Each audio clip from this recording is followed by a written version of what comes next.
Welcome back, Cyber Explorers. It's Chris, and in this video, we'll explore together with this step-by-step guide how to enter BIOS or UEFI in Windows 10.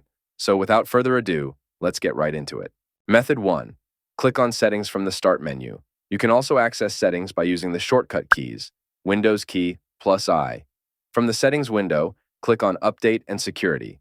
Then, click on the Recovery tab. Now, click on Restart Now under Advanced Startup. The computer will reboot to a special menu called the Windows Recovery Environment, also known as Advanced Startup.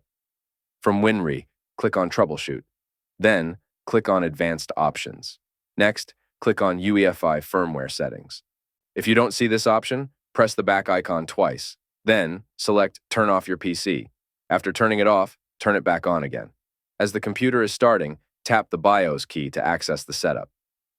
Our video on how to enter BIOS or UEFI by manufacturer might help you. The link is in the description below. Finally, click on Restart. Your system will restart and take you to the BIOS or UEFI setup. Method 2. Press and hold the Shift key, then restart the computer. The computer will reboot to a special menu. Now, click on Troubleshoot. Then, click on Advanced Options.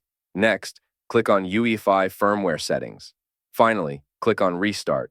Your system will restart and take you to the BIOS or UEFI setup. Method 3. Open Command Prompt as an administrator. Type shutdown/R/FW and press Enter. The computer will automatically restart into the BIOS in less than a minute. And that's it for today. If you found this video helpful, please give it a thumbs up, consider subscribing, and don't forget to activate the notification bell so you won't miss out on any new uploads. Thank you for watching, and I can't wait to share more with you.